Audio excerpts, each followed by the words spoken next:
Okay, my whole talk today is about when you cannot figure things out and when things don't go right and you start feeling distress and how that kind of ties into those moments when we're engaging with someone else and we really just want to fix the thing that they're saying or fix the emotion that they're feeling. Wouldn't you know that as I start off with the first live in probably over a year that I've done, maybe a year and a half or longer, I would be all set up thinking that I'm pretty much ready to go. And the setup that I have on my desktop isn't going to work because the system that I set this up in is actually in my laptop. Not that those details matter, but that it was 1 minute to the start time that I put out there for this live stream. And immediately my own nervous system went, oh my gosh, what's going on? The information that I need isn't here. The pictures and the couple of things that I finally worked out because I haven't done this in a while aren't here because they're on a different system. So I'll figure those details out later. Those kind of little facts in the background. By the way, there's a lot of them for content creators, constantly having to work through all the little tech things. And so I'm looking at you from an angle that I'm not used to doing. This is not the setup that I wanted for this video. We're going to roll with it. We're going to roll with it.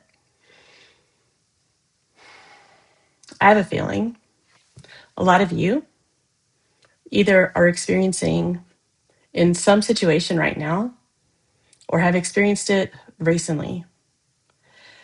Some kind of dynamic with another person or a circumstance where you really, really, really want to know how to fix it, what to do to get it right. Maybe that is a way that you operate. I know it's something that I have done a lot in my life, and my brain just wants to keep going and figuring things out. How do I navigate? What can I make sure I have ready to go? What are all those things? And it can wear me down. Sometimes it's really helpful, sometimes it's not. So I'm going to take a minute.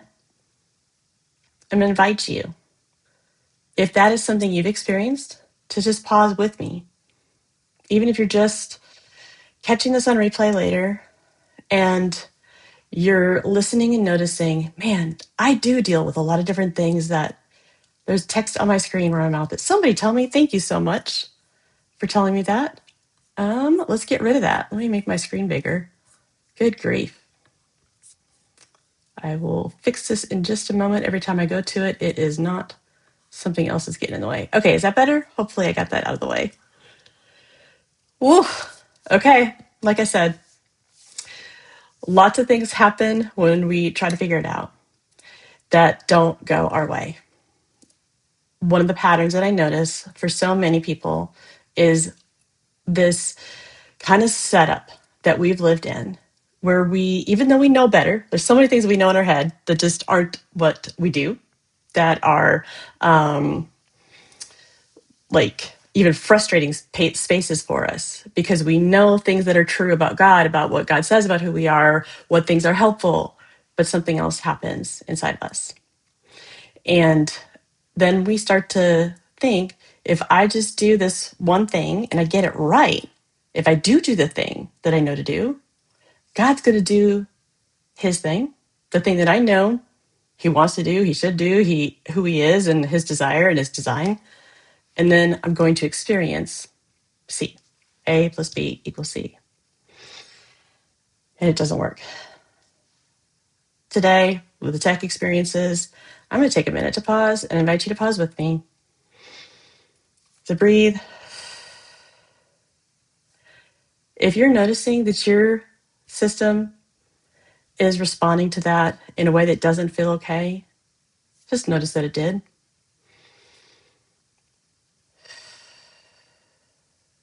If it feels calming, lean into that. Inviting Jesus into the space of this conversation as well. On the topic of healing through presence.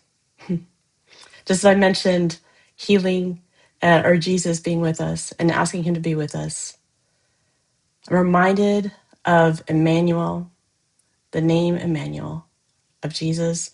It means God with us. And I was reading a book, started recommended to me recently called Gentle and Lowly. I apologize for the beep. I don't know where that's coming from. I'll figure that out later. The book is called Gentle and Lowly by Dane Ortlund. I just started listening to it yesterday as kind of a sample and looking at it. And I just said, that's absolutely one that I do need to read. I'm probably going to highlight this book quite a bit. But just immediately, he started leaning into the Spirit of God and the comforting presence that God has available to us and who Jesus is and who he was when he was here on this earth. I want to read a little bit about that before I go into the dynamics that play out between us and then some of the insights that I just was highlighted in my brain throughout the whole weekend of Brainspotting training, which is a modality that's offered as a training for coaches and therapists. So we'll dive into that in a little bit. Okay, let me switch the page to where I had it set up, but something got bumped. Okay, in just chapter 1. So the book is Gentle and Lowly, the Heart of Christ for Sinners and Sufferers. And if it's hard for you to hear this, I pray that you just kind of breathe through it, move. Some people do have a challenging time because of their experiences with other people when they've been in pain, which is what we're going to talk about in a minute. First, let me read this. One thing to get straight right from the start is that when the Bible speaks of the heart, whether Old Testament or New, it is not speaking of our emotional life only, but of the central animating center of all we do. It's what gets us out of bed in the morning and what we daydream about as we drift off to sleep. It is our motivation headquarters. The heart, in biblical terms, is not part of who we are, but the center of who we are. Our heart is what defines and directs us. This is why Solomon tells us to keep the heart with all diligence, for from it flows the springs of life. Proverbs 4:23. The heart is a matter of life. It is what makes us the human being each of us is. The heart drives all we do. It is who we are. When I heard that, it just spoke to me as this reminder, because God meets us in our hearts. And we think of this biblical meaning of the heart and the seat of emotions and the center of engaging in a very felt experience and a felt sense with God, or what we feel when we don't sense God's presence with us, how lonely and isolating that can be. And yet, the patterns that often play out in communication with others who are struggling, or when we're struggling and we need something from someone else but don't even know what we need, is a pattern that keeps us from experiencing what our heart really needs and can keep us from experiencing more of who God is. And a lot of these things are things that make sense. And so I hope that as you're listening today, that what you hear will be an invitation and an opportunity to hopefully experience more of God's presence with you and opportunities to experience more with God, with yourself, in your own personal experiences, and with other people. If you notice that voice in your head that starts to judge yourself or really highly focus on other people who are not saying or doing the right things that are helpful, or that voice that says, well, you messed up, you did it wrong, for today, I hope that you can notice that voice, take a breath, and stretch. It's kind of this exercise that I do called name, breathe, move. You just name that this experience is coming up. I'm feeling anxious, I breathe, and I move. Okay. So let me dive into the Brainspotting training that we did. Is there anybody out there who is familiar with Brainspotting? Have you heard of it? I think it's kind of a weird name. I think EMDR is a weird name too. And honestly, the symbols or the acronym EMDR probably need to change, because eye movement desensitization and reprocessing is a really long term that doesn't make sense to most people, and it's not even all eye movements. In any case, I'd be very curious if you're familiar with Brainspotting or EMDR, if you've had experiences with either one. I would love to hear what you're willing to share. Just remember this is a public platform, so whatever you put there is going to be publicly shared. I chose to do Brainspotting because my supervisor and some other people that I knew had taken the training, and I'd been hearing about it more and more. And I'd heard that it was kind of connected to EMDR, and I loved the EMDR training. I've seen so much beautiful shifts in people's experiences in their body and how they're able to access that core part of themselves where they truly do believe the true things about who they are. They believe and operate from a different place. So that difference between what your head knows and what my body knows, the knowing deep within you. And so the brain spotting is I'm going to have a little bit of a hard time explaining it because it uses I'll show you this little pointer. I use a pointer. And so the idea is in these different, I'm not going to obviously go through very much of it, but that where your eye goes affects how you feel. And so there are areas that we may not even realize we're doing. Most of us don't realize it. And it's even hard for me to pick up sometimes with another person. And it's something that I'm definitely going to continue to develop. But little shifts and moments in our physical reactions that we don't have cognizant head knowledge awareness of, where we're starting to pick up that distress. Something is coming up inside of us, or and that may be whether we're sharing with someone else or with another person, and that we start to notice that distress. Well, what do we do when there's pain? Most of us are like, no pain, go away. I don't need you. I'm going to go do something else. We have lots of different ways that we do that we either push it aside, deny that it's there, or dismiss it altogether. And some of us have become really good at doing it that we don't even know that we're doing it regularly.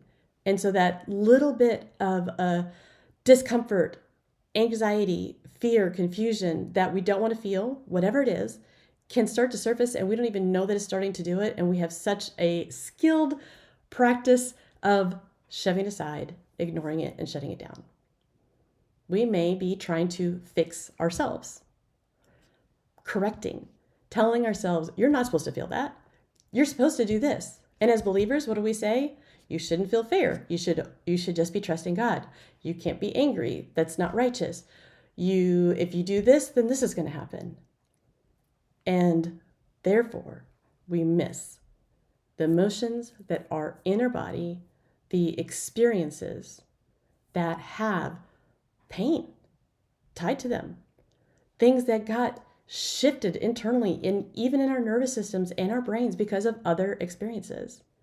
So rather than being able to get that out and to find a way for that to heal and to dissipate, we end up constantly trying to shut it down inside of ourselves and with other people. What does that look like? What does it look like for you? When someone is sharing their personal experience of maybe something that let's start with something that makes sense to us. Someone they love has either passed away, got a really scary diagnosis, or something like that, and it's affecting them. And this person is sharing, and I'm keeping this distant in this first example. The person isn't even having the direct experience of the news, but they're impacted by what's happening to someone else. Maybe they start to tear up. Maybe they're saying a lot of things that reveal that they have doubts or confusion or fear. What are some of the things that we tend to do?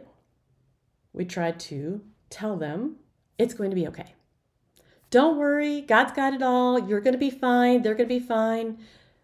We're very quick to try to tell other people what they can do to stop the emotion or to give them advice and a specific thing that they need to consider, like read or do, listen to. I'm guilty of that frequently. I'm such a researcher and I love all kinds of resources. And so that is an area that I try to pay attention to because it's very easy for me to go, oh, this resource could be helpful, or this could be information could be helpful for you. And I have to step back. Is this a time where sharing information is actually helpful? Or could it come later? Do they even want it? But we're quick to assume what someone else needs. So I want to know, just that one example, can you relate? Let's say, I relate. Because I'm pretty sure we have all experienced doing that to someone or experiencing it with others. Now, some people don't even care. They will say they don't care. That's fine. I'm going to be fine. I don't need this and that. Okay. For today, I'm talking to anyone who has experienced that and would like to experience something deeper, more calming, and something that brings the healing and connection that their internal, deep being really needs. And I know that it's a need because God designed us to need connection, to need that sense of belonging, to need a sense of safety and security with other people and in this world. And goodness, I'm not going to go into all the topics out there, but the core sense inside of us of not feeling safe and secure shows up in so many areas of our lives. For the context of what I'm talking about, I hope that you will consider safety and security, these terms, in the context of a felt experience internally that can go beyond what we understand up here. So when I say a felt sense of safety, it is very common for me to hear from others, oh, I'm not afraid. I feel fine. I'm good. It's just that maybe that has been a pattern. But the reality is that the nervous system and the brain is picking up little cues from what someone else said, a tone of voice, or something else that they may not even be aware of that can impact the overall sense of safety inside the body, especially when you've had a long history of experiences with other people where you weren't able to come back to a really grounded sense of calm and restoration, and a place where the things that started to build up in the body had a way of getting processed out of the body, out of the nervous system. When I think of therapy, a lot of people may think about talk therapy or talking through things, and there's a part of that that can be helpful. The bigger part behind it, really any therapy model, is the connection between two people. Something in the literature for research around different modalities and in what helps people heal their brain and body from traumas and different impacts from stress and overwhelm in your life is rapport. The term that's used in the world of what therapy is rapport. Does the other person, so for me, if I'm talking to a client and myself, can that rapport be built to where even if their body isn't feeling safe because they've had so many experiences and they've had experiences with other people and maybe a lot of condemnation and a lot of distortion in spiritual concepts and scripture and who God is, or different types, forms of abuse, coercive control. They may have a nervous system and a setup inside their body that is built up for a long time where they don't have a sense of feeling safe in themselves and the world. But can there be a rapport built between us that helps a little bit of a shift so that they can have even micro moments of experiencing a shift in that felt sense of safety internally? Are y'all with me so far? So, rapport is a big thing. Different modalities have different ways of dealing maybe just with the thoughts or managing certain things that come up and finding new tools and resources. When I work with clients, I will often say that we're going to do a balance of two different things. I want to help them build their own resource kit of tools and things that help them when the difficult thoughts start to spiral and they feel overwhelming, or when the emotions are getting really big and they need to be able to do a presentation or do their job or manage something in the home, so that they have tools and resources to use in those situations. And those are going to help. Those are going to help the brain. The deeper things are those things that are held in the body. So between us, if that client isn't able to feel some kind of a rapport where they feel like they can engage with me, it's going to hinder their ability to heal. And so some people may, seek out a few different people to see, is this enough? Can I feel enough of a sense of safety or connection with this other person? Is there space for me to show up, be accepted, and to explore, or what, there's different modalities, the different ways that therapists will work with them. So in the EMDR and brain spotting modalities, this idea of helping access those deeper felt experiences that haven't had a place to go. They haven't been okay internally to even access for ourselves. Maybe some people have started to share, and then when they share, they hear those correcting, fixing encouragements. I encourage you to think about this. I encourage you to do this. That is coming from someone else. That is someone else deciding what can or should happen. There are times when it is super helpful to get advice. There are times when it's helpful to get another perspective, and we need that. Usually, the foundation that helps people before they can really benefit from the advice is that space between two people where their nervous system can relax a little bit and have a sense of safety with that other person. And I'm not saying that it has to be, this person is totally safe, I feel amazing with them, and I'm just so calm. That may happen. But if you've had a lot going on, your nervous system may be highly worked up. If you even have small moments, it matters for your healing. On the other side of things, if you are the person who is sitting with someone else or caring for someone, let's say in your small group, in your faith community, in sports that you play, wherever it is that you are at work, wherever it is that you are engaged with another person, and you notice they're starting to share something that is challenging for them, and maybe you don't even notice typically, but hopefully after this, maybe there'll be just kind of that nudge from the spirit to notice when something's happening inside of you. You may want to talk a lot. You may immediately want to jump in and have your voice heard. And notice that may be a disruption inside of you that's happening, because it could be because of some kind of a discomfort or just not knowing how to engage with another person who is being vulnerable, or they're wrestling.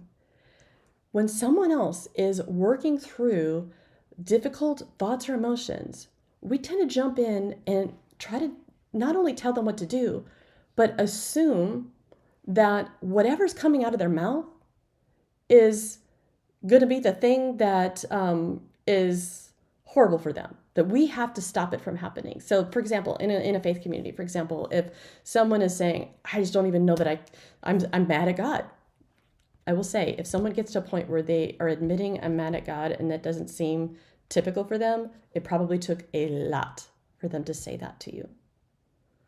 Or that I'm struggling to trust God, especially when you know that someone typically is the person who's always wanting to trust and follow the things that God is saying and doing, and the biblical teachings. Know that when someone's doing that, it's typically a very vulnerable thing to say. And our tendency would be, oh my gosh, just remember, you can trust him, and say the verses and tell them the things that we think that they need to know, or the things that we think will help them. Well, just remember who you are in Christ. Remember your identity in Christ. You're just having a struggle with your identity. You're having a struggle with this. Can you even hear in my tone as I'm picking up the pace? Nervous system response is going to starts to open up. And then all of a sudden, whoosh, whoa, never mind. The conversation may stop. Or they may just agree with you. Oh yeah, that's real good. Especially if you have someone who is pattern includes people pleasing or just kind of appeasing someone else rather than being able to kind of say, that didn't feel very good. I mean, that's definitely been me. I would just probably shut down and I may just not trust that person. And you may never know that they don't feel safe enough to share with you because of the engagement that they've had. So I'm trying to share the dynamic that tends to happen and how that happens in the nervous system. As we could, just want to kind of check in with the chat. Oh yes, miss having you too, Jim. Good to see you here, and I appreciate Carrie sharing about the text word. And good points to remember people's capacity, as a word I use a lot, is your capacity. We tend to think we have a lot more capacity than we do until we got none. And then we're at a place that we say, I'm so tired of being tired, I can't even do anything else. Oh yeah, now I guess I realize I'm out of capacity. So capacity to respond well, capacity to be with other people, capacity to enjoy things, to try new things, to test things out and not get it right. When someone is struggling, we want to make those things happen. But the healing happens in engagement between two people.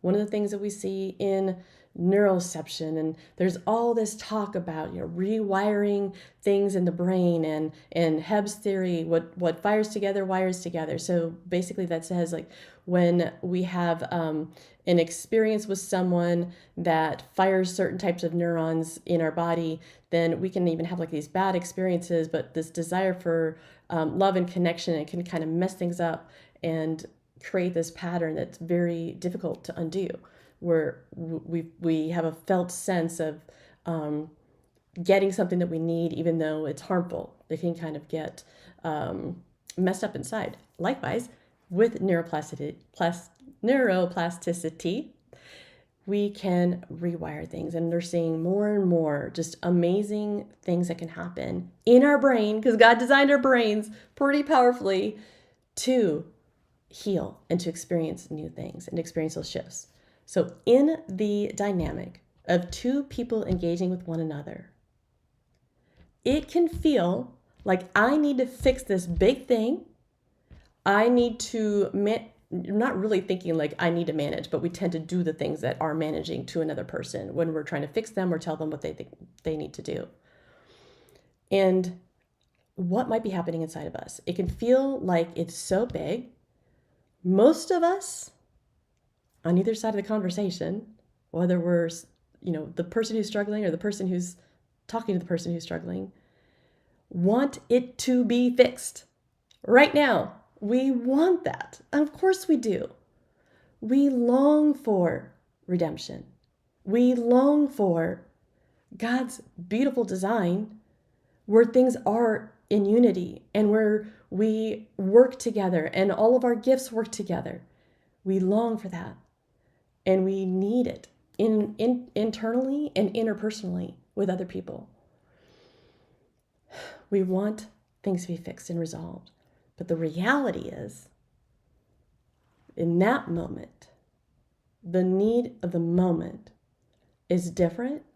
And that need in the moment between people is a powerful moment that can feel way too small in our eyes, can feel like it's just not enough, and it can feel very uncomfortable to be okay with engaging in these small moments between two people that are actually the pathway to allow the brain and the body and the nervous system to have those new experiences, to process out some of the pain, the confusion, the thoughts, where it's the wrestling and the working through in the presence of another person.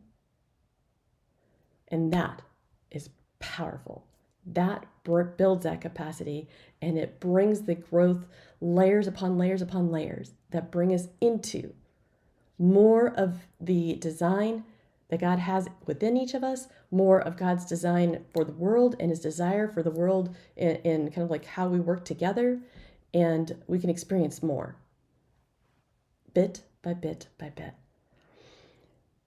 The brain spotting training, it just stood out to me so much because even though you're doing something with this pointer and you're looking at where people's gaze go, a crux behind crux, is that the right word? The kind of like underlying foundation is what happens between the two people. And I think I got this quote pulled up. So let me pull this up. This is the trainer with Steve Sawyer. Okay. This is one quote that I got from him, that all trauma lives in aloneness. So much can be built up inside of us, and that impact of our experiences and the built up impact of experiences that are traumatic, that leave these wounds and leave the scarring internally, just thrives in that alone space. And guess what? Guess who wants to keep us alone and disconnected from God, isolated? The enemy.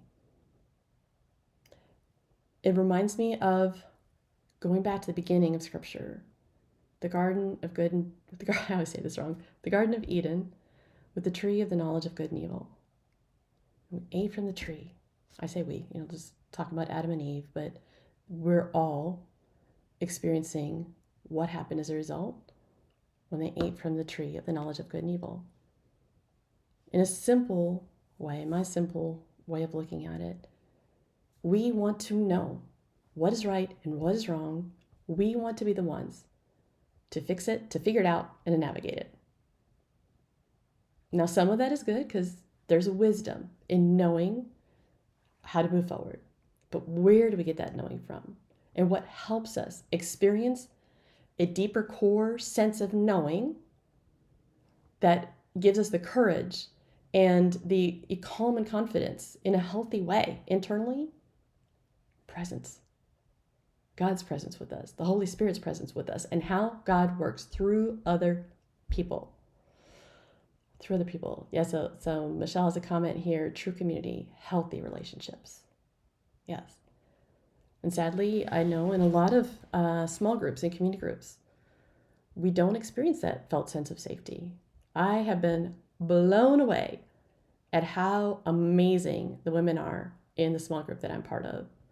The whole group has just, their ability to validate, to hear, to listen without judgment, and to even come back with just kind of like a reflection that really connects to all of our experiences when we share something that's challenging that's going on, has been so healing for me. And it just wells up inside of me. That is what I long for more people to experience, because none of us are going to get it perfect, and that's okay. We are quite a crew. We're an interesting crew. I think everybody in the group would say that. But true community and healthy community can happen through these small exchanges. The thing is that, like I said before, it can feel like it's not enough.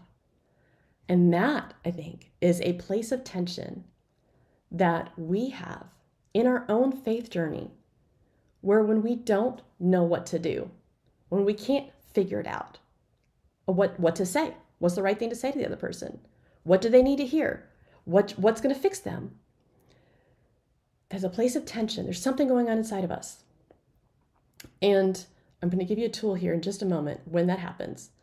But in that space, this tension that I'm talking about, to me, is a place where we experience the reality that we have limitations, the reality of the moment. I can't figure it all out. I can't. I really want to, so I'm trying to, but the reality is I can't. And just that sense of having to trust in God. God does see it all. God does know, but guess what he doesn't do? He doesn't come down and make it all happen in one fell swoop. And I had to pause for a moment. So a moment for laughter, because laughter is always good for our nervous system too.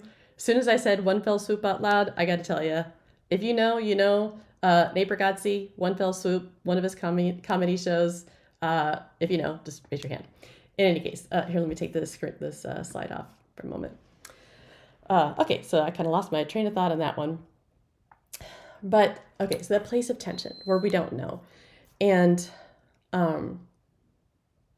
we, even as believers, as people who want to do right and good things, whether that's for a moral reason or because of following Christ, being obedient to Christ, it can still trip us up. And the enemy can use that good to get distorted as we're relying on ourselves to get it to happen or to make things happen in a certain time frame or pathway.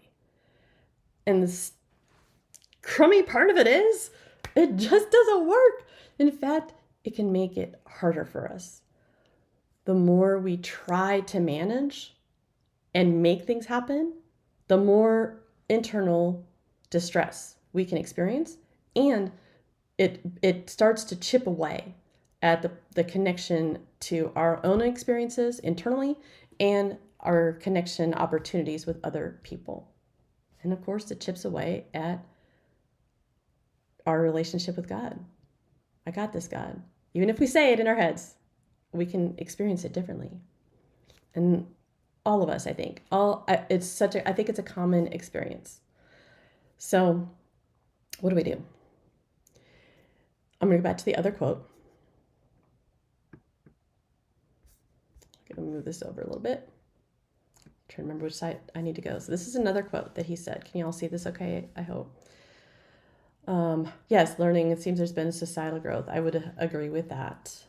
I do see that happening. I'm going to be talking in another live stream, hopefully soon, also on that leaning into and navigating that tension in a divisive world and leaning into nuance. It feels like a really tricky topic, but I want to dive into that soon.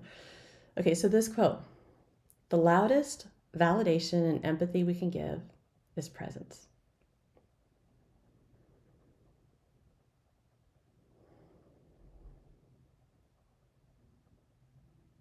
As I pause there for a moment, I hope you were just watching the screen, or even if you're listening to this, you can feel that moment.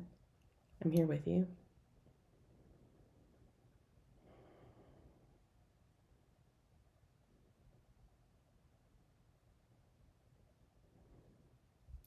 We all have those different felt experiences that rumble up inside of us. And some of the things that help us is the words that are validating the reality that we're experiencing. It can be very helpful.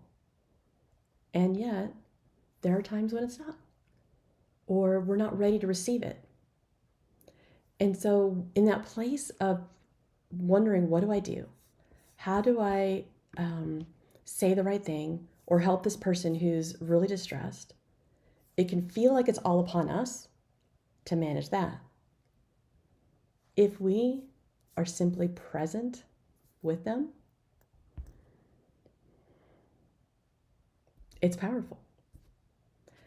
Our calming presence with someone who is experiencing high anxiety, high fear, high pain, whatever it is, our calming presence. The fact that the term we use is regulated, our nervous system's regulation.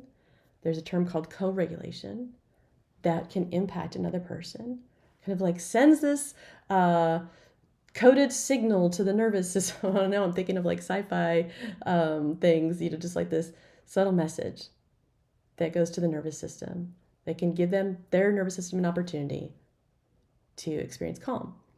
And guess what happens?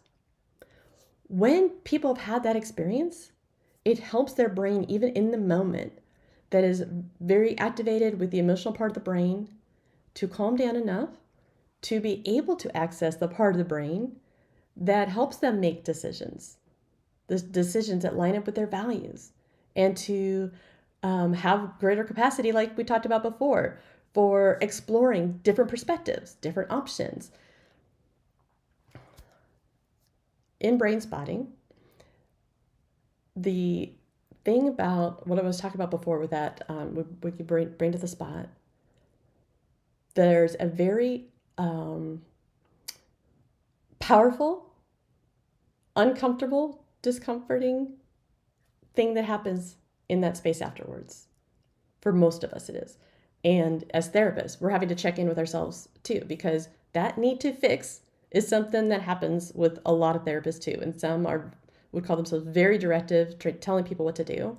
And usually people want to know, what do I do? What do I do? There's this balance of helpful structure, something that gives us like a framework of helpful ways to navigate something. So sometimes when I'm doing teaching, like on communication or something like that, I want to share what things could look like, maybe because that's helpful to have a reference to consider. But when there's that opportunity for another person to have that support aspect where they're able to just be and access the pain, the things that have happened in the past, the things that they don't even know are inside of them, it comes through in Brainspotting with silence. There is silence. When we watched and observed over the weekend, that silence, it was probably like 40 minutes, mostly silent. Few words exchanged. Sometimes a person who's on the client side is sharing things, sometimes they're not. But the instructor was even saying there's been times when he's quiet for 40 to 50 minutes. It can feel internally distressing. I don't know what's happening. I'm not doing it enough. I'm not saying the right thing. I'm not making it happen for them. But that place of tension and the place of faith, where we're actually engaging with God too. And now, I'm not saying that this is Brainspotting is not a faith-based thing. I always look at things through the lens of how did God design us and how God is at work through the things that people don't always recognize. In science, as we're learning how our brains and bodies work, well, guess who designed it? And guess who knows how things got distorted and knows a way to help us experience healing? So anyway, that long pause and this discomfort of I can't manage if they're starting to feel a lot of distress.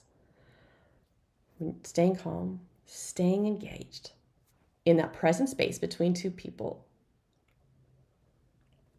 I was blown away by what was later explained by the person who was experiencing that silence and had the space. Stories that would come up, things that they didn't know were going to come up that were connected to whatever distressing thing they were talking about. And even as I'm just kind of leaning into this now, just seeing the impact in that space and trusting that God can do the work inside of them and that the work of the healing happens within another person, and trusting God's design of healing in the other person. I'll be honest, that's kind of a scary place for me. I want to figure it out too. I want to know, no, wait a minute, what's going to happen for them if they're because there's different ways that we help as therapists when things kind of get stuck or there's just a lot of things and trying to how to manage in a good way, like kind of just trying to navigating through different things. What do you think about when someone is sharing with you? They're starting to share something that's happened recently. It's like, I'm really frustrated. I can't believe this happened and that happened. And you start to hear their tone of voice and you're like, dang, that is really critical. Maybe in the back of your mind, right? I don't know. Some of us I start to think sometimes like, oh my gosh, could they just stop? And we have whatever our thoughts are. I mean, I hope that we can engage in a practice that helps us step back when we notice our thoughts kind of going and like, whatever is happening, like wanting to stop what they're doing basically, or kind of judging, stepping back and saying, what's happening for them? Not in a way that we have to figure it out, but just that curiosity space. So that there can be space between two people. But notice just that need to fix or right whatever's happening for them. If you think about being quiet, sitting with them, anything come up for you? Are you noticing anything in your body? Does your heart rate increase? Maybe not in this moment, but I invite you to just notice what happens inside of you when someone else is sharing the feature. I'll give you the acronym that I was thinking of. I've heard this from Tabitha Westbrook. If you haven't seen her, she has a podcast called Hey Tabby, The Journey and the Process Counseling Center. And there's a couple acronyms that she uses with as we're doing some training with advocates for Call to Peace Ministries. And we train advocates, people who will walk alongside women who have been in or are currently in domestic violence, emotional, spiritual abuse, coercive control situations. The acronym is WAIT, and it stands for Why Am I Talking? And Steve used the same acronym over the weekend. Why am I talking? The design of using an acronym like that is to prompt us, nudge ourselves to check in. Is my nervous system activated? Like I gotta say something and I have to figure it out? Is it a prompting of the Holy Spirit maybe? And we may not really know. It's okay. It's like just a kind of gentle pause. Why am I talking? And as we continue to lean into our own experiences, we may start to notice patterns of our heart rate escalating and our speech getting faster, and how we start to respond to someone that later we regret. That may be an indicator that you can start to pay attention to, which gives you a way of noticing a pattern when it happens inside of you. Why am I talking? And the other acronym that Tabby uses is WASTE. Why am I still talking? Okay, now I noticed I'm talking a lot. I'm trying to I'm the one who's saying more in this conversation. And maybe there's something inside of me that's trying to manage it, to fix. Why am I still talking? So that gives us like another prompt. Okay, I'm still doing it. It's not a judgment. It's a reflection prompt. When I do the things in the Growing You community, which is a membership community that helps develop who we are, develop how we show up in the world. I love that term, develop, because the focus is we're not fixing. Kind of my slogan is, you're not a problem to be fixed. You were designed to develop. So we're leaning into the ways that we are designed in our brains and our bodies, and the way that we're designed to develop and mature and grow as adults and humans in real physical ways as well as spiritual ways, and leaning into that and finding practical ways to navigate and experience more of personal growth and development.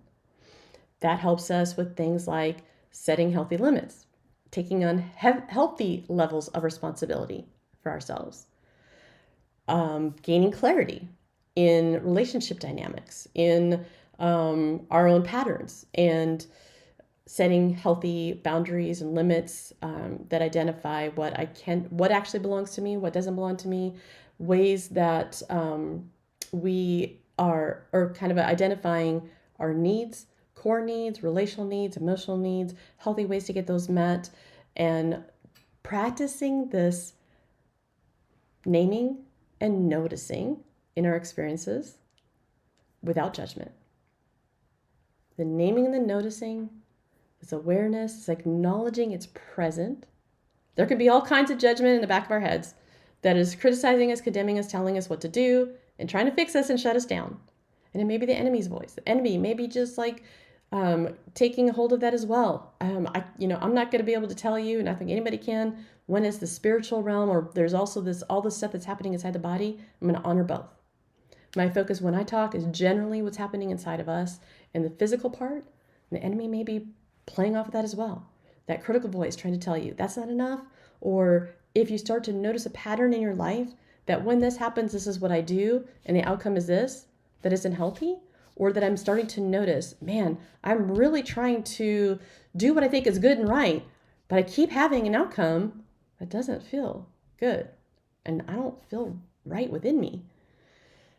We're noticing, practicing it without judgment, so that we can take that information, that insight, that revelation, that awareness, and move through what I call the growth path, which brings us through God's design for what our bodies and our brains and our emotions and our spirits need, so that those needs are attended to.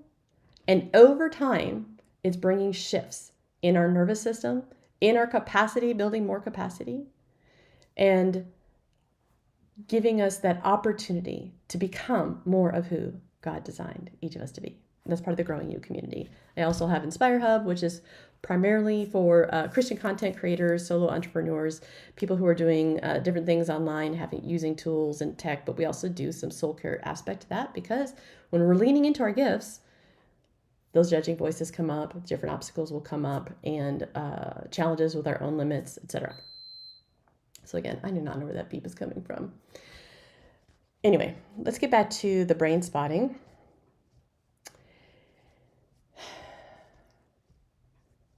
It was just so powerful to see the training that helps identify something in your physiology that starts to feel and experience that distress. Even if you're feeling distressed already about something, like it starts to get activated even more, and it starts to increase. And holding space, holding there together in a quiet space between two people, trusting the healing process over our need to jump in, to fix, to placate, to encourage, to make sure, oh, you're okay, and I have to tell you that this is all amazing, and try to make you believe something that you may not be ready to believe, even though you want to. Like things about yourself, things that are true about who you are and how God sees you, can be really difficult deep here, the place where we operate, that deeper sense of knowing. I can't tell you and have that shift overnight. Experiences have shaped how strong it is, and has connected it, even in your nervous system, in your body. But you can have more experiences that release all that stuff that's kind of keeping it together and keeping it as a strong place that's not healthy, so that you can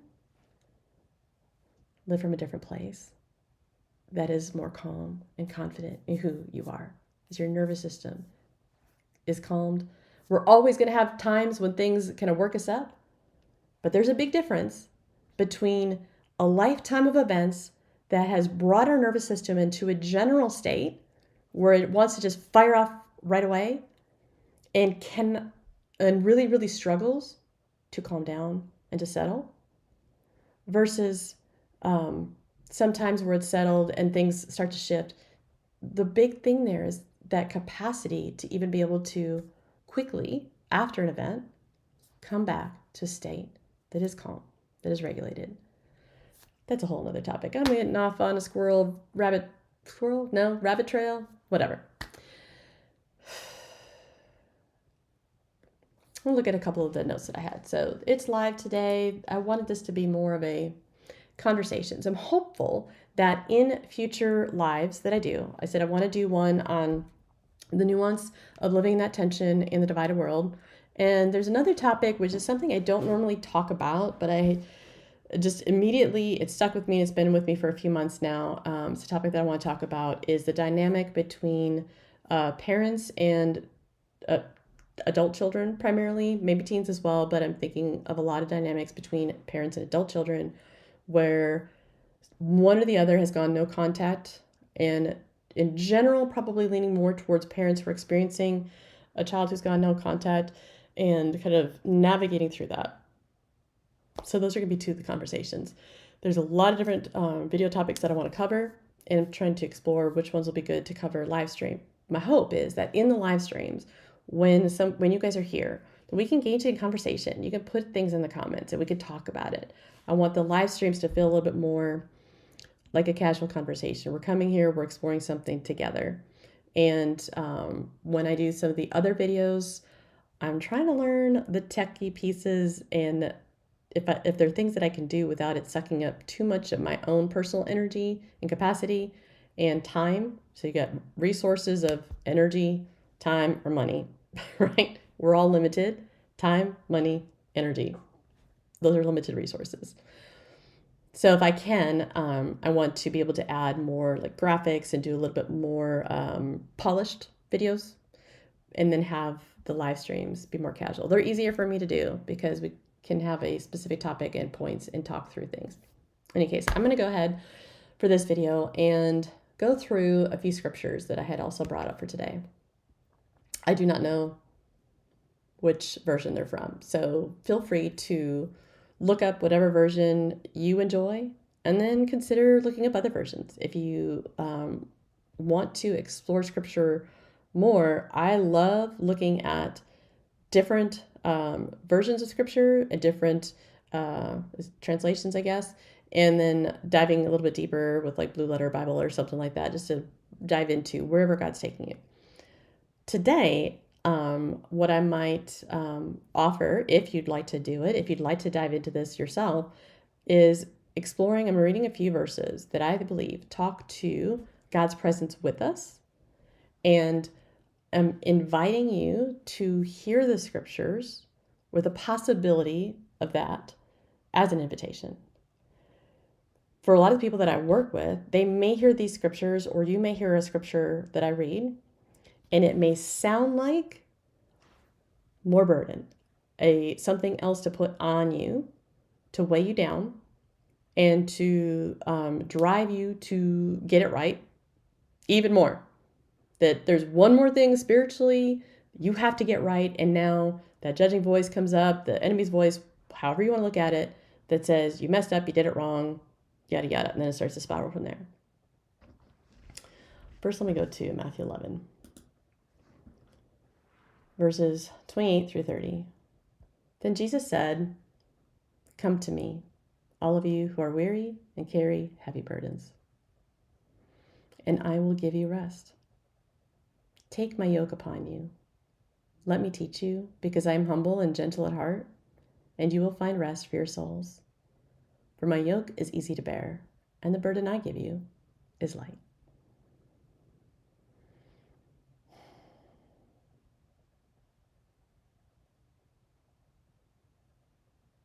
Come to me is an invitation. If it's hard to come to Jesus, if it's hard to come to God, it's okay. Notice that. There is an invitation to come to Jesus because he does want to offer you rest. Offer you that yoke where he's helping you to carry the things that you're carrying, and to change out the burdens that you're not meant to carry and carry what is light, restful for your soul, healing, because God's presence is there with you. I hope that you have experiences, if it's challenging right now, to hear Jesus' voice. Come to me, all who are weary and carry heavy burdens, and I will give you rest. It's not a demand, not your failing if you don't come to me. It's an invitation when you're ready, even if you don't feel ready. He's inviting you. Similarly, I'm going to read a few more scriptures. Psalm 16:11. You make known to me the path of life. In your presence there is fullness of joy. At your right hand are pleasures forevermore. Remember I talked about that knowing, like we know up here, and there's the knowing, deeper knowing. There was a gal that was in one of my community groups ages ago, and feels like ages to me at least. And she referred to it like, I know I'm a knower. Like the know, I know that I know that I know that I know. It's that deep felt sense of knowing. And that, I believe, is an invitation. That as we engage with God directly and through how he works with other people, I'm praying that more of us will be able to offer that to others. Have some capacity within us to offer that space, to be with and to simply be present with others in a way that serves their nervous system and helps them to have a little more space. You make known to me, helping us to know a path of life, that in his presence we're experiencing, like our shoulders can be pulled back, our lungs can open up, the weight doesn't weigh us down, of all the other burdens, all those extra burdens. I can breathe. Maybe not right now, but there is hope. Not a demand. You've got to make sure that you're in Jesus' presence. Oof. If that just set off your nervous system, I apologize.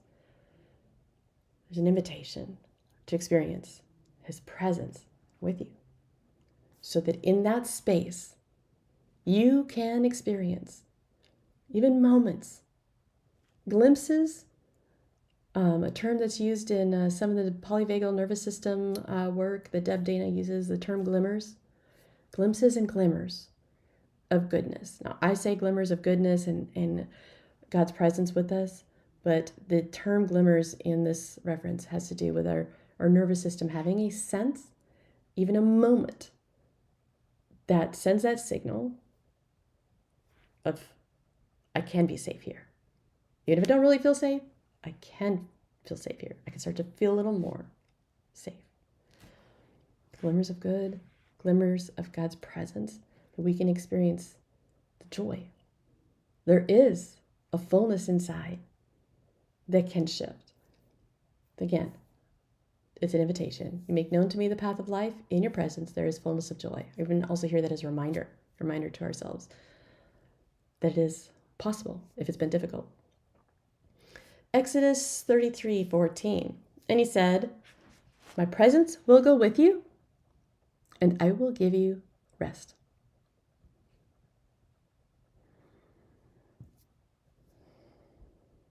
His presence is available.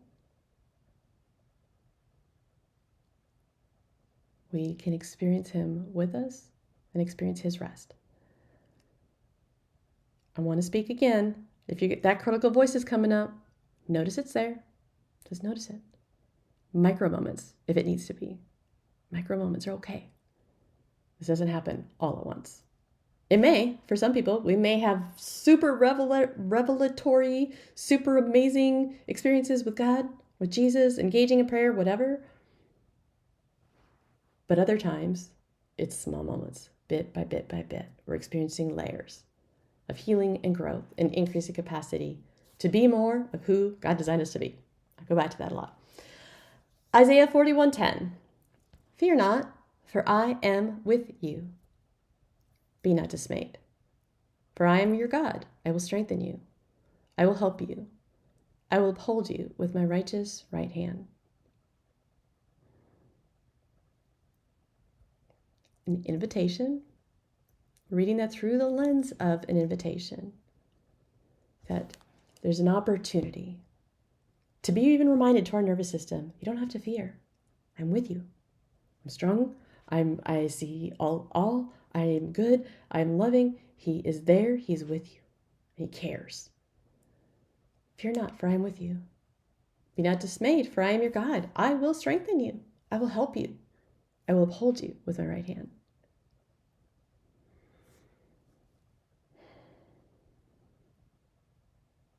Psalm 139:7-8. Where can I go from your spirit? Where can I flee from your presence? If I go up to the heavens, you are there. If I make my bed at the depths, you are there. Whenever I read this in Psalm 139, correct me if I'm wrong, but what I remember is, like, I always get the sense that it's like, I can't get away from you, God. Maybe I want to hide. This junky stuff that I've done, that I've experienced, I don't want to reveal that with you. Which is an indication that something inside of me isn't feeling safe to be vulnerable with the reality of the junk and the bad things that we have said, done, felt, experienced with God. Totally common experience. And yet there's an invitation to experience him differently. One of the things I've noticed with clients and with other people, and for myself, is that there are some times when there's words, there's thoughts that need to be said in a place where they can just kind of get out and be dropped. Once they're said out loud, then it's like, oh, I actually can experience this differently now. For example, for me, coming back from the ranch, I recognized I was angry with God. I didn't want to acknowledge it because I was always trying to do the right thing and follow whatever God told me to do. I should just trust him enough and I should be willing to do it. And I didn't know that there were areas in my life where I, out of the good desire, was experiencing things that were actually causing more pain. And part of that was learning to use my voice, to use the adult presence of who I am as a valued individual. It's not a judgment. It's just part of the things that shifted for me in a healing process. But I didn't think it was okay to be angry. What would happen if I got angry? There'd be repercussions. What's God going to do? I journaled it out, tested that space, tested that opportunity to be honest with that anger, and pause. Not run away immediately. Noticing that my system might have wanted to. Like part of me would just say, nope. Okay, I got the word out. I'm done. I got to go. Now I got to go do something and distract myself. Sometimes that can be helpful. But if there's some capacity to pause in that discomfort, what might you experience with God in that space?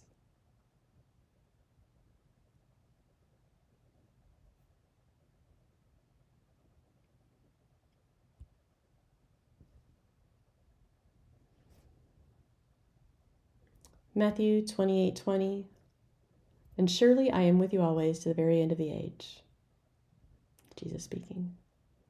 Jeremiah 29:13, you will seek me and find me when you seek me with all your heart.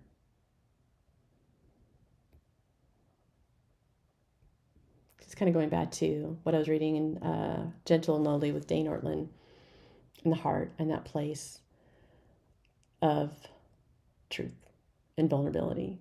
What's actually happening there? What are the different emotions? What are the motivations? What's happening inside of me? What are the experiences that I'm having? That is all of us. That is all of the truth of our experiences. When we bring that out into the open and we allow space to be honest, like bringing it to God, he already knows, of course, but when we're opening it up in that vulnerable place with God, we can experience him differently if those past experiences have felt very scary or the way that we've perceived God doesn't line up with the things that we know to be true in our heads. Seek me with all your heart. All of what you've been experiencing. Allow Jesus and Holy Spirit to meet you in your heart, in the depth of those places. My prayer, my hope and prayer is that we would have opportunities directly with God in whatever shape that takes. It could be prayer, it could be a walk, it could be being out in nature, it could be an activity, it could be you're even watching a movie or something and suddenly something strikes you. When you have that openness and that just that stance of saying, okay, show me something of you, Lord. That when it starts to open up, that we would lean into that and allow the space to experience something different with God. Likewise, in the Brainspotting, we're talking about the quiet that happens when our eye goes to a place maybe where we're experiencing distress. It's connecting to past experiences, connecting to distress that's already held inside of us, and making space for it. Jesus wants to offer space for you too. If you'd like a guided process for that, I have a tool called Unleash Sheets, joleneunderwood.com/unleash. And oh my goodness, if you go there and things are not working, please just reach out to support@joleneunderwood.com. I've got a lot of things that I'm trying to clean up in the back end and clean that up. But the tool is available as a printable PDF with different teaching videos. It guides you through a process of identifying what's happening, what's going on, for that practice of naming and noticing information, and leaning into the raw and vulnerable experiences that we've had, the thoughts and feelings that go with it, and processing that with God. And gives you space to do that. So it kind of walks you through a process that can be helpful. Has been helpful for me and several other people.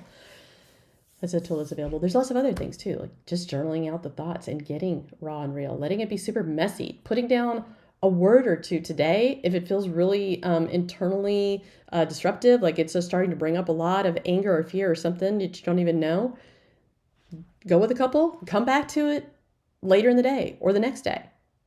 Sometimes when I've done the Unleash Sheets tool, it took me a whole week, and I was intently trying to go to it every day because what I was working through was so difficult, so painful.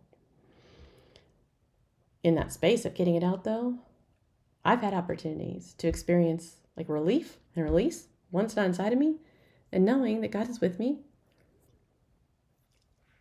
But for the purpose of this video, we're talking about healing through presence and how healing happens through presence over fixing. So perhaps one thing that may be helpful to pay attention to in the coming days is when you're noticing an engagement on either side of the fence for you as someone who's sharing or someone else is sharing or between other people, just notice what you feel and experience in your body. What happens for you if you notice anything at all, any subtle shift on how the other person responds to the struggle or the vulnerability that's shared, whatever that ends up being. If it's fixing or if it's something like, is it something that kind of doesn't feel so good, or just kind of like feels like, yeah, that's what I need to do. I gotta just pull myself up by the bootstraps and keep going forward. It's a very different experience than felt emotion that's working through, and this starts to bring these little shifts internally. I believe we are designed to offer that to one another as part of the picture of love one another, comfort one another, encourage one another, rejoice with one another, all these one another experiences. I believe that our design is to experience that together. And I am a therapist who offers different modalities. So if you know of an adult individual in Texas who is looking for a virtual therapist for trauma, complex trauma, whatever realm that is in, coercive control, spiritual, faith challenges, maybe it's church related hurt or harm, anything along those realms, or something else, reach out to me. It's cultivatedlifecounseling.online.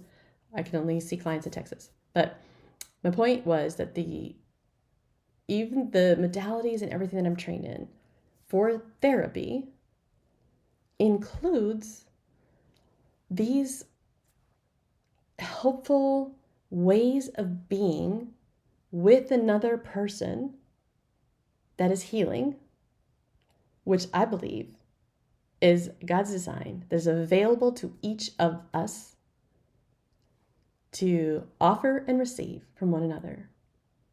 Now, when it's challenging to do so, maybe therapy can help so that you can move into those spaces. I'm hopeful that we, as the body of Christ, can grow in our ability to care well in these spaces and to navigate our own distress or the sense of like, something's not right, I gotta figure it out, I gotta fix it. When we don't know the answer for ourselves, or when we don't know how to fix another person, or we're trying to fix it, we don't know the answer for them. Or notice that happening inside of us. Increasing our capacity to engage a nervous system that calms down and is able to be with another person in these healing ways that God has designed for each of us personally and for what happens interpersonally between people. There are so many opportunities to experience that with God and with God through other people. If you found anything that I've shared today helpful, I'd love to hear from you. I'd love to hear like what stands out, or if something feels like now I'm more confused or it was too much information, let me know. Really working on trying to bring together content that addresses something that's helpful without making it too complex or getting too bogged down in the weeds or going on too many of my own bunny trails in topics. I want to offer content that's helpful because I believe that we all have these opportunities, practical ways to experience shifts that build over time with new experiences. I'd love to hear from you, and subscribe to the channel, set up the notifications, whatever. I am working on several more videos, and I have a whole series on emotional honesty and challenges with emotional honesty, ways to navigate it, things to pay attention to that are part of helping each of us be able to experience greater connection within us and with others and with God. Take care, everybody. Bye.